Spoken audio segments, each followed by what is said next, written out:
Yes, very good morning class 10th। जैसे कि आपका बहुत जल्द आपका बोर्ड एग्जाम है, उस बोर्ड एग्जाम के प्रोस्पेक्टस के बिहाफ पर मैं आज आप लोगों के साथ डिस्कस करने जा रहा हूं the formula chart of all chapters of physics. बच्चों, मैं आज आपको ये बताना चाह रहा हूं न्यूमेरिकल करने से पहले आप सबसे पहले आप एक डाटा तैयार कर लीजिए या फिर ये एक शॉर्ट वीडियो को देख लीजिए कि कौन कौन सा फॉर्मूला हमें करना है और कौन कौन सा फॉर्मूला हमें प्रॉपर तरीके से आना चाहिए, जिसके हेल्प से कोई भी क्वेश्चन आए, कोई भी प्रॉब्लम आए, we are able to survive that particular problems. आप सबको ये बात क्लियर है कि फिजिक्स में 25 मार्क्स का क्वेश्चन आने वाला है, जिसमें 25 मार्क्स में कम से कम 15 नंबर के कुछ ऐसे क्वेश्चंस, लॉजिकल क्वेश्चंस आएंगे न्यूमेरिकल्स के बिहाफ पे, जो कि बेसिक न्यूमेरिकल्स के प्रोस्पेक्टस के बिहाफ पे काम आता है। तो अभी मैं आपके सामने 10-15 मिनट के अंदर अंदर सारे फॉर्मूलाज जो जो चैप्टर से रिलेटेड है उससे लिखने वाला हूं। जैसे कि आपको पता है कि न्यूमेरिकल्स में भी सबसे इंपॉर्टेंट फॉर्मूला वाला जो पार्ट है वो है electricity and the light chapter. Alright, now let's start to discuss the physics class 10th formula related to the chapter electricity.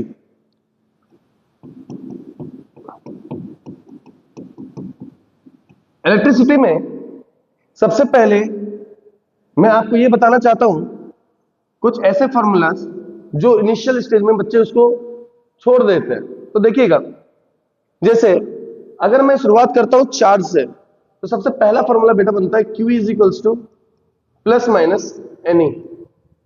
आपको पता होना चाहिए, इसको हम लोग कहते हैं quantization of the charge. Charge positive में भी हो सकता है, चार्ज निगेटिव में भी हो सकता है।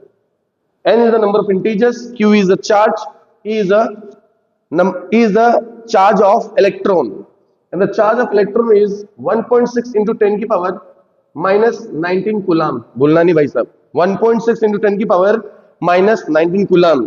ठीक है, n is the number of charges calculate करने के लिए पूछा जा सकता है, Q इज अ चार्ज।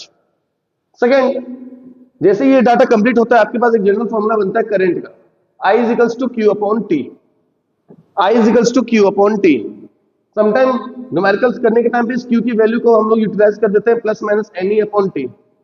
ठीक है, तो कोई इसमें बहुत बड़ा सा तोप नहीं लिख दिया मैंने, जनरल से डाटा दिया आपको, I is equals to Q upon T। Q की वैल्यू हम लोगों ने यूटिलाइज किया, that is a plus minus NE। आपको याद होना चाहिए करंट का फॉर्मेट किसी किसी बच्चों को याद नहीं रहता, जैसे I इज इक्वल्स टू, कई बार बच्चे गलती से भूल के लिख देते हैं QT। यार एक ट्रिक याद रखो, जनरली QT बनना नहीं है और क्यूट रहना नहीं है। सिंपल, QT बनना नहीं है, क्यूट रहना नहीं है। QT बनना नहीं है तो बीच में से काट दो उसको, QT बनना नहीं है, QT को काट देना है। QT को काट देना मतलब Q अपॉन T। सिंपल, दिमाग में ये ना आ जाए QT मतलब Q इंटू T। QT को काटना है भाई, काटने का मतलब है डिवाइड, सिंपल। ठीक है, छोटी छोटी लॉजिकल बात है, याद रखने के लिए काम आता है। मैंने भी याद रखा था कभी क्लास 10 में, आज आप भी याद रख लो, आपके लिए फायदेमंद रहेगा।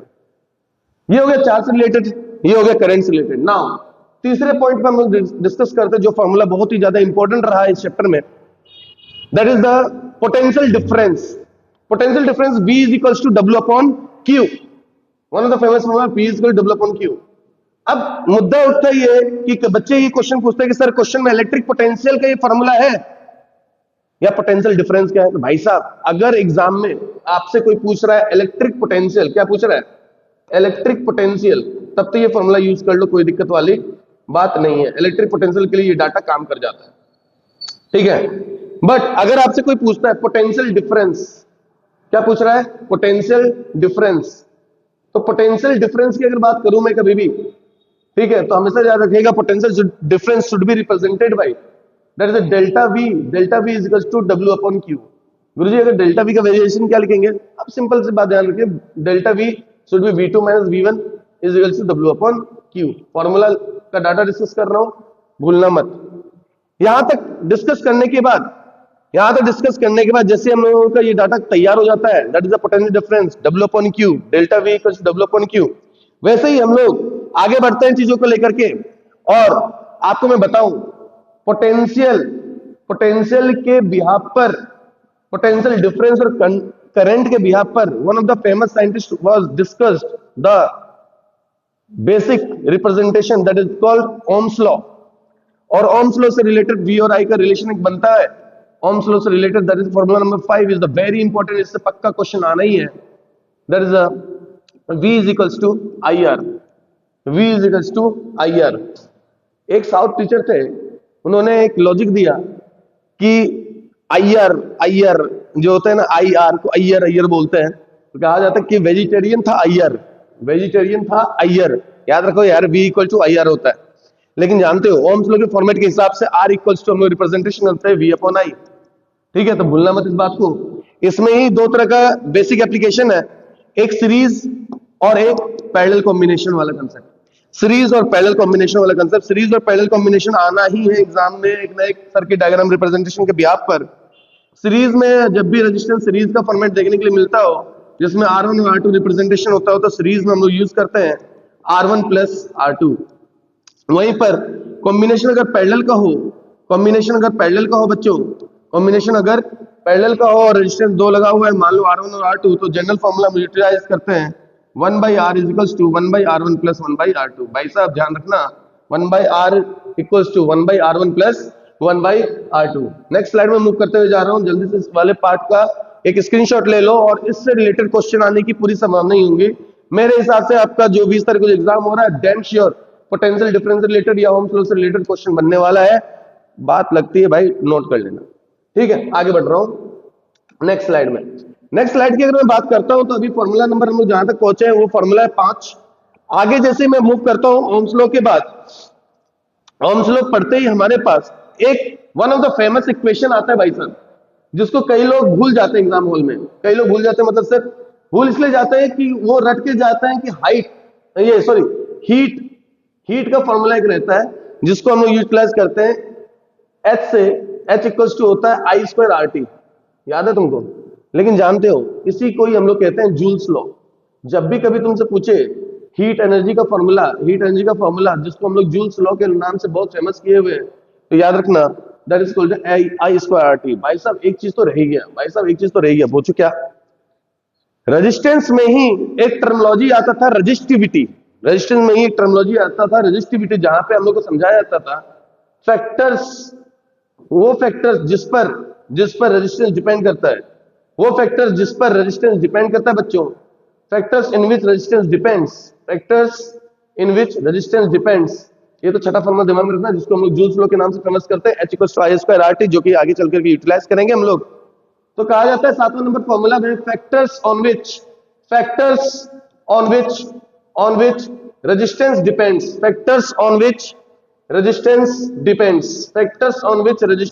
भाई ये बहुत ही बेहतरीन, लास्ट ईयर भी क्वेश्चन आया हुआ है, जिस फैक्टर पर रेजिस्टेंस डिपेंड करता है, factors on which resistance depends, जिस फैक्टर्स पे रेजिस्टेंस डिपेंड्स करते हैं वो फैक्टर कौन कौन सा होता है। तो सबको पता होना चाहिए R is directly proportional to L और R is inversely proportional to 1 upon area, और एक फैक्टर होता है नेचर ऑफ द मटेरियल। भाई साहब तो ये दो फैक्टर पे डिपेंडेंट रहता है। जब इन दोनों इक्वेशन को रिलेट करते हैं, इक्वेशन बनाते हैं, तो L अपॉन A रिप्रेजेंट हो जाता है क्योंकि डायरेक्टली प्रोपोर्शनल होता है, और प्रोपोर्शनलिटी हटते ही एक कांस्टेंट आता है rho L over A, one of the famous formula for the resistance again R is equal to rho L over A। My dear student, इसके बिहाफ पर एक क्वेश्चन ये बन जाता है, 7वां नंबर में ये पार्ट बन जाता है, इसलिए मैं यहीं पे लिखना पसंद करूंगा फार्मूला को कि what is the formula of resistivity. Resistivity का फार्मूला क्या होता है गुरुजी? Resistivity should be represented by rho, और rho is equals to RA over L, भाई साहब ध्यान में रखना, रो इज इक्वल्स टू क्या होता है? RA over L। ऑलराइट, ये है 7वां फॉर्मूला जो कि बहुत ही ज्यादा इंपॉर्टेंट है माय डियर स्टूडेंट्स। ये 7वां फॉर्मूला बहुत ही इंपॉर्टेंट है, इससे न्यूमेरिकल बनने की संभावना होता है। 8वें नंबर पर जब हम लोग आगे बढ़ते हैं, 8वें नंबर पर ये सब डाटा क्लियर हो गया, ये सब डाटा उम्मीद करता हूं क्लियर है। अगर कोई दिक्कत हो तो आप कमेंट्स में पूछ सकते हैं, डिस्कस कर सकते हैं कि सर इसके सिवा और कोई फॉर्मूला बनता है कि नहीं। क्लास 10 में तो एनफ है इतना। आगे सुनिएगा, 8वें नंबर पे एक बहुत ही बेहतरीन फॉर्मूला है, जिसको हम लोग कहते हैं इलेक्ट्रिक पावर। क्या कहते हैं भाई? Electric power. भाई ये क्लास 10th में भी था, सॉरी क्लास 9th में भी था इलेक्ट्रिक पावर के बिहाफ पर, लेकिन हम लोगों ने उस टाइम पे न्यूमेरिकल्स को, क्वेश्चंस को इग्नोर कर दिया, लेकिन भाई मैं इग्नोर नहीं कर पाता इस टॉपिक को। कहीं ना कहीं इलेक्ट्रिक पावर रिलेट कर जाता है हीट एनर्जी के साथ। होता क्या है electric power? Rate of doing work done is called power, right? Rate of doing work done is called power. Simply we can say electric power should be denoted by P. भाई एक बात बताओ, exam में कभी भी पूछ लेगा power, ठीक है, और कभी पूछ लेगा इलेक्ट्रिक पावर, तो एक बात ध्यान रखना, पावर पूछे या इलेक्ट्रिक पावर पूछे, फॉर्मूला यही जो लिखने जा रहा हूं, उस टाइम पे फॉर्मूला तुम लगा दोगे P is equals to work done upon time. P is equals to work done upon time. भाई अगर वो पूछ ले पावर ऑफ लेंस, भाई अगर वो पूछ ले पावर ऑफ लेंस, जो कि नेक्स्ट लाइट वाला चैप्टर वाला फॉर्मूला भी लिखूंगा, उसमें इंपॉर्टेंट रहेगा वो फॉर्मूला। लेकिन अगर वो आपसे पूछ ले कि भैया कि मुझे इलेक्ट्रिक पावर चाहिए या पावर पूछ ले, तो आप यही फॉर्मूला लगाना, चाहे वो पावर लिखा हुआ है आए या इलेक्ट्रिक पावर, जब तक पावर ऑफ लेंस लिखा हुआ ना आए बच्चों, जब तक पावर ऑफ लेंस लिखा ना आए तब तक 1/f फॉर्मूला मत लगा देना, जो कि लाइट चैप्टर से रिलेट करता है।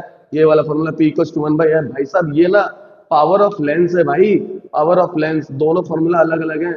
ये लाइट चैप्टर में यूटिलाइज होता है और ये यूटिलाइज होता है इलेक्ट्रिक पावर में। भैया ध्यान में रखना इस बात को, कंफ्यूजन के चक्कर में कुछ गड़बड़ी मत कर देना भाई, नहीं तो इजी क्वेश्चन भी जब नंबर कट जाता है ना तो मूड खराब हो जाता है सबका। आगे सुनिएगा, इसी पावर के फॉर्मेट पर कई बेसिक पार्ट टूटना स्टार्ट होगा, जैसे कि power equal to work done upon time. तो सबको पता है कि वर्क डन क्या होता था। वर्क डन क्या होता था भाई साहब? वर्क डन के फॉर्मेट के हिसाब से अगर हम देखें तो वर्क डन अभी जस्ट आपने सीखा कि रिलेशन होता है V equals to W upon Q, V equals to W upon Q। तो सिंपली आप क्या पुट करोगे, W इक्वल्स टू क्या हो जाएगा V into Q, W equals to क्या हो जाएगा V into Q, W equals to क्या हो जाएगा V इंटू Q। पुट कर दो भाई V into Q upon T। जैसे Q अपॉन T यूज करोगे तो Q अपॉन T की वैल्यू क्या यूज होगा, चार्ज अपॉन टाइम क्या होता है भाई, चार्ज अपॉन टाइम। QT को काटो, QT को काटो, QT को काटो, क्या होगा, करंट लगेगा। QT को काटोगे तो क्या लगेगा, करंट लगेगा। तो Q अपॉन T क्या होगा भाई, Q अपॉन T हो जाएगा, सिंपल है, V इंटू क्या हो जाएगा I। भाई भूलना मत इस बात को। यही जो फॉर्मूला नंबर 8वां चल रहा है, P equals to V into I is the very important formula. Next, power का ये 4 फॉर्मूले होते हैं, ये दूसरा, फिर तीसरा फॉर्मुलेशन। जैसे V की वैल्यू तुम IR पुट करोगे, V की वैल्यू जैसे ही IR पुट करोगे तो I इंटू I क्या हो जाएगा, I स्क्वायर R, इसलिए पावर का एक और वैल्यू बन जाएगा I स्क्वायर R। और जैसे ही आप I की वैल्यू पुट करोगे, I इक्वल टू क्या हो जाएगा V अपॉन R, जैसे ही I की वैल्यू पुट करोगे V अपॉन R, तो सिंपल है, एक R से एक R कट जाएगा और पावर का फॉर्मूला क्या बन जाएगा, V स्क्वायर अपॉन R। भाई ये जितना फॉर्मूला मैंने लिख दिया करंट के लिए, 8, 9, 10 फॉर्मूला जो भी तुम्हारे सामने लिखा हुआ है, This all formula is very important for you all for the electricity purpose के बिहाफ पर।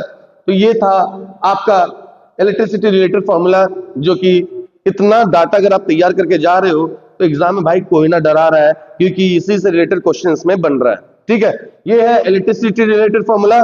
तुरंत इसके बाद आपके पास एक और वीडियो आएगा जिसमें रिलेटेड किया जाएगा लाइट से रिलेटेड फॉर्मूला।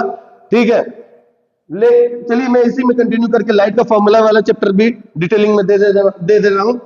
ठीक है, एक बार आप देख लीजिएगा, उतना फॉर्मूला इकट्ठा एक साथ चेकआउट करके चले जाइएगा, that is enough for you. Light reflection formula है कौन सा? लाइट रिफ्लेक्शन फॉर्मूला होता है मुश्किल से 4-5। कौन कौन सा फॉर्मूला है गुरु? वो 4-5 फॉर्मूला आखिर है कौन कौन सा? तो आपको बता दो, सबसे फेमस फॉर्मूला, सबसे पहला फॉर्मूला, जब आप पढ़ रहे थे मिरर कॉन्सेप्ट, उस पर्टिकुलर टाइम पर याद करिए, एक फॉर्मूला बहुत ही बेसिक फॉर्मूला होता था, जिसमें मिरर वाले केसेस में क्या कहानी चलता था कि रेडियस ऑफ कर्वेचर से लेकर के यहां तक पोल के बीच में एक और पॉइंट आता था जिसको कहते थे फोकस। ठीक है, यहाँ सेंटर से लेकर के यहाँ तक का डिस्टेंस को हम लोग क्या कहते थे, रेडियस ऑफ कर्वेचर, और ये क्या होता था, फोकल लेंथ। हमेशा याद रखिएगा, यहाँ से यहाँ तक डिस्टेंस का फोकल लेंथ, और यहाँ से यहाँ तक भी f है, और इसलिए कहा जाता था R is equal to 2 times of f। तो one of the famous formula, the relation between radius of curvature, the relation between, note कीजिएगा अपनी कॉपी पर, the relation between radius of curvature and focal length is R is equal to 2f, और इस हिसाब से formula बन जाता है f is equal to r/2। One of the famous formula, भाई कई बार प्रॉब्लम में अटैक कर सकता है, where r is the radius of curvature, r is the radius of curvature, r is the radius of curvature and f is the focal length, f is the focal length बच्चों। ठीक है, जैसे ही ये data clearance हो जाता है आपके पास, आपको बताऊं दूसरा फॉर्मूला जो आपके पास डाटा में आता है, that is the important formula for the spherical mirror, for the spherical mirror. भाई स्फेरिकल मिरर क्या था गुरु? स्फेरिकल मिरर में 2 पार्ट आता है, one is concave mirror, another is convex mirror, another is convex mirror. Concave mirror को हम लोग यहाँ पर जानते हो क्या कहते हैं? एक और नाम है इसका, बता दो जल्दी से, सोच लो जल्दी से। कनकेव मिरर को हम लोग कहते हैं कन्वर्जिंग मिरर। क्या कहते हैं? Converging mirror. तो अक्सर न्यूमेरिकल में पूछ सकता है कन्वर्जिंग मिरर के लिए फॉर्मूला बताओ। ठीक है, कन्वेक्स मिरर का दूसरा नाम होता है डाइवर्जिंग मिरर। क्या नाम होता है? Diverging mirror. ठीक है, कन्वर्जिंग और डाइवर्जिंग मिरर ये दो टाइप होते हैं किसके? स्फेरिकल मिरर के। ठीक है, एक कन्वर्ज करता है तो दूसरा क्या करता है?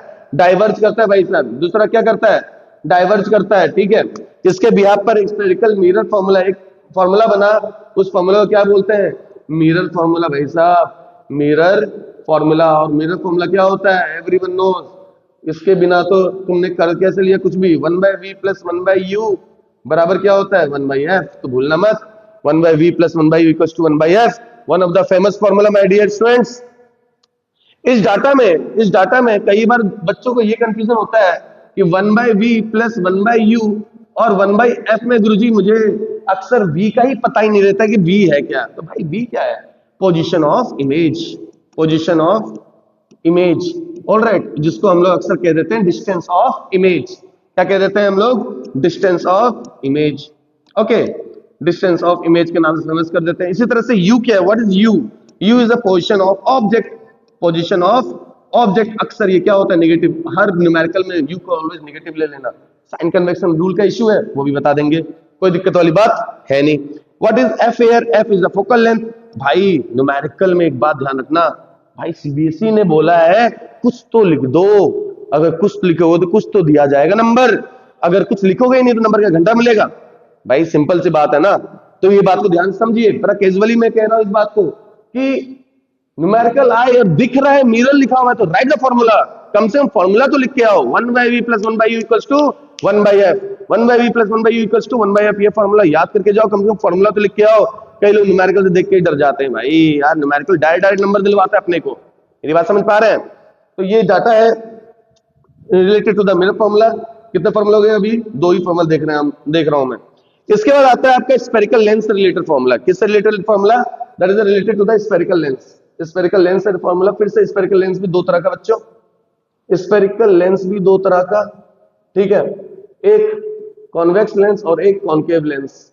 कॉनकेव लेंस और दूसरा कॉन्वेक्स लेंस। भाई साहब फिर से इसका नाम बदल जाता है। भाई इधर देखना, ध्यान देना यहाँ पे।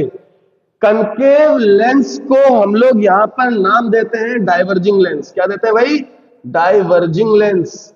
लेकिन जानते हो अभी जस्ट मिरर के केस में तुमने क्या देखा? कनकेव का नाम क्या था यहाँ पे? कन्वर्जिंग। लेकिन यहीं पर कनकेव लेंस का नाम क्या है यहाँ पर? डाइवर्जिंग। क्योंकि कनकेव लेंस जो है ना, रेज को क्या कर देता है? डाइवर्ज कर देता है। Go and learn once time है केसेस, जो केसेस है एक बार जाकर के पढ़िए, चीजें समझ में आएंगी आपको। कन्वेक्स लेंस को हम लोग कह देते हैं कन्वर्जिंग लेंस। क्या कहते हैं बेटा? कन्वर्जिंग लेंस, भूलना मत। इसके भी आप स्फेरिकल लेंस के भी आप हमारे पास एक जनरल फॉर्मूला मिला जिसको हम लोग कह देते हैं लेंस फॉर्मूला। क्या कहते हैं बच्चों? Lens formula. लेंस फॉर्मूला क्या होता है? लेंस फॉर्मूला होता है बेटा 1/v माइनस 1/u बराबर क्या होता है? 1/f। भूलना मत बच्चों, 1/v minus 1/u equals to 1/f होता है। ठीक है, एक बात ध्यान में रखना, जैसे कनकेव मिरर के केस में आपने देखा 1/v प्लस 1/u, उसमें सिर्फ प्लस लगा हुआ है और उसमें क्या लगा हुआ है? माइनस। एक बात और कहना चाहूंगा पूरी क्लास को, एक बात कहना चाहूंगा बच्चों कि यहीं पर एक डाटा बनता है, यहीं पर एक डाटा तैयार होता है जिसको हम लोग यूटिलाइजेशन करते हैं बच्चों, for the purpose of the magnification के लिए यूटिलाइजेशन करते हैं। अक्सर कई बार मैग्निफिकेशन पूछ दिया जाता है जिसको बच्चे भूल जाते हैं। तो 1/v प्लस 1/u 1/f तक तो तुम पढ़ चुके हो, कोई दिक्कत वाली बात उसमें नहीं है। लेकिन ये भी याद रखना, अक्सर पूछता है लीनियर मैग्निफिकेशन कैलकुलेट करो। तो लीनियर मैग्निफिकेशन ऑफ किसका? That is called the mirror का। ठीक है, मिरर का लीनियर मैग्निफिकेशन की बात करें तो m इक्वल्स टू क्या होता है बच्चे? -v/u। और दूसरा एक फॉर्मूला क्या होता है? m equals to height of image upon height of object होता है, राइट? hi/ho होता है रिप्रेजेंटेशन के तौर पर, -v/u। इसके हिसाब से हम लोग फॉर्मूला तैयार करते हैं -v/u hi/ho। अक्सर क्वेश्चन में जो चीज दिया रहता है उसको यूटिलाइज करके कैलकुलेट करके दिखा देते हैं। ये बेसिक फॉर्मूला है, न्यूमेरिकल्स में हम लोगों का काम में आता है। ठीक है, तो भूलना मत इस सारे फॉर्मूला को। तो सेकंड पार्ट का ये डिफरेंट डिफरेंट फॉर्मूलाज हैं जो कि आपके लिए इंपॉर्टेंट है, इसको भूलिएगा नहीं, नहीं तो समस्या आपको होगा, मुझे नहीं। इस तरीके से 1/v minus 1/u equals to 1/f, जिसमें मैग्निफिकेशन निगेटिव में नहीं होता, किसमें होता है, पॉजिटिव में होता है। इसमें मैग्निफिकेशन किसमें होता है, पॉजिटिव में होता है भाई साहब, किसमें होता है, पॉजिटिव में होता है। तो मैग्निफिकेशन का formula in case of lens v upon u होता है और hi अपॉन ho तो रहता ही, हमेशा रहेगा ही। अब फिर से वही बात सर, v क्या है, u क्या है, f क्या है, hi क्या है, ho क्या है। तो इन सब डाटा में एक चीज ध्यान में रखना, इन सब डाटा में एक बात ध्यान रखना कि सबका नामकरण एक ही है। v क्या है, फिर से वही बात, पोजीशन ऑफ इमेज। क्या है भाई, v position of image. What is u, u is a position of object. What is u, position of object. What is u, position of object. What is f, f is called focal length. f क्या है गुरु, focal length.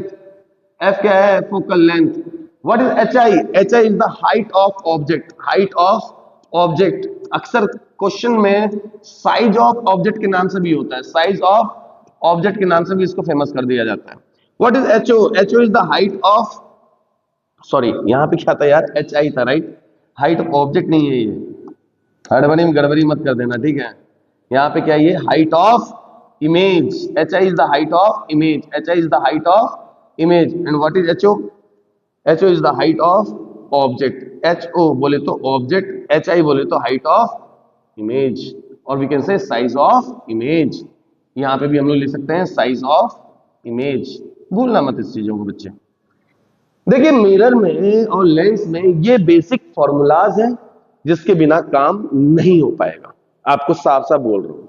और अक्सर 1 marks के question में एक और formula, बहुत ही important formula चलता है, ये फॉर्मूला नंबर 3 का एक पार्ट था, जिसका फॉर्मूला नंबर 3 का पार्ट का पहला ये पार्ट, और ये एक important part for the magnification के लिए, जिसको मैग्निफिकेशन ऑफ द लेंस बोलते हैं हम लोग।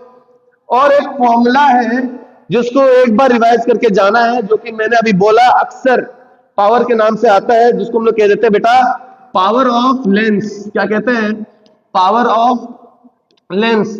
भाई साहब अगर पावर ऑफ लेंस पूछता है आपसे, तो पावर ऑफ लेंस अगर पूछता है तो पावर का फॉर्मूला बेसिकली 1/f होता है बच्चों। क्या होता है, 1/f होता है सर। 1/f तो होता है, लेकिन f भी किसमें दिया रहे, मीटर में। किसमें दिया रहे, मीटर में, ठीक है।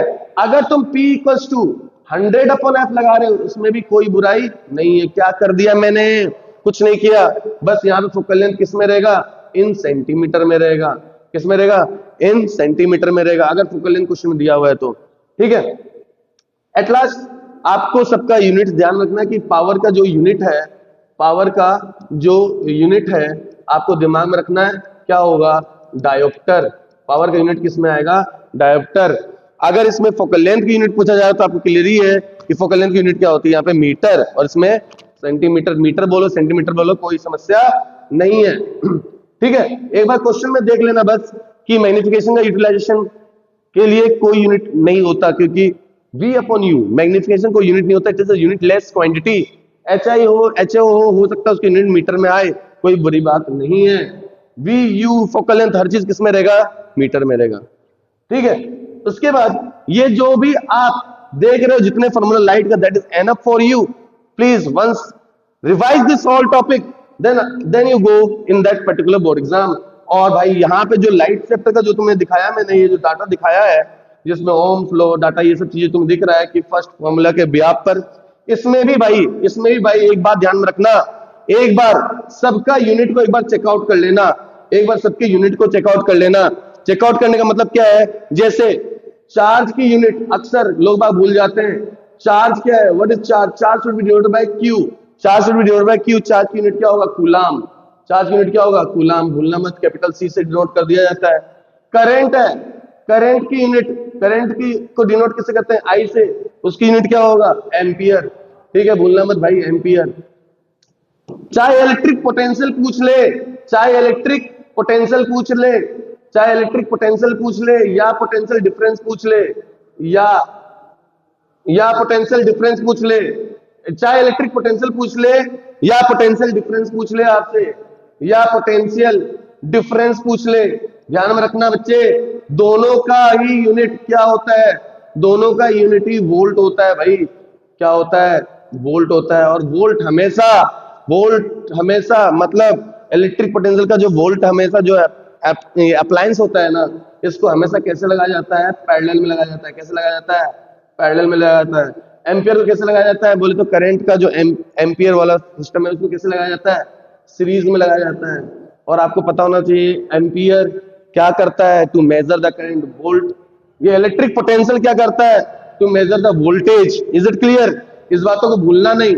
और क्या फॉर्मूला लिख दिया जो तुम्हें तकलीफ देगा, और कोई ऐसा खास कोई फॉर्मूला हमें दिख नहीं रहा, जिसमें रेजिस्टेंस की यूनिट होती है ओम, भूलना नहीं। रेजिस्टेंस की यूनिट क्या होती है, रेजिस्टेंस की यूनिट होती है बेटा ohm. Ohm should be represented by OHM, ohm. नहीं समझ में आ रहा तो उसका denomination should be represented by like this, ohm should be represented like in this way. Resistivity की यूनिट भी कई बार पूछ लेता है, रेजिस्टिविटी की यूनिट भी कई बार पूछ लेता है, तो भाई साहब भूलना मत, resistivity should be represented by ohm metre, it should be represented by ohm meter should be represented by ohm and like this in meter. All right, and my dear student, max to max इससे ज्यादा question मुझे नहीं लग रहा तुमसे कोई पूछेगा। Max to max power से ये यूनिट पूछ सकता है, तो पावर का यूनिट हमेशा ध्यान में रखना, वॉट से यूटिलाइज करोगे। क्या यूटिलाइज करोगे, वॉट यूज करोगे। एक बात ध्यान में रखना कि पावर में भी दो तरह का यूनिट होता है। एक स्मॉल यूनिट पूछ सकता है तुमसे, क्यों तो तुम 10th में हो और ये क्वेश्चन बड़ा करने का एक नौटंकी होता है। स्मॉल यूनिट और लार्ज यूनिट पूछेगा आपसे, तो डरना नहीं भाई। स्मॉल यूनिट, सबसे स्मॉल यूनिट पावर का या एनर्जी का हमेशा याद रखना इलेक्ट्रॉन वोल्ट होता है, और लार्ज यूनिट तुमको पता होना चाहिए किलोवाट आवर होता है। भाई साहब अगर तुम स्क्रीनशॉट ले लेना, अगर इसके सिवा कुछ भी फॉर्मूला रिलेटेड क्वेश्चन आए तो बातें कर लेना। This much is enough for you my dear students, this formula, this data should be fully smartly. एक बार वीडियो को 1.5x में चेकआउट करके देख लीजिएगा, मजा नहीं आया तो फिर क्या हो सकता है आपको फिर से मैं एक डाटा तैयार करके दूं, लेकिन प्लीज अपना बेस्ट दीजिए। Best of luck for your board exam. Thank you class.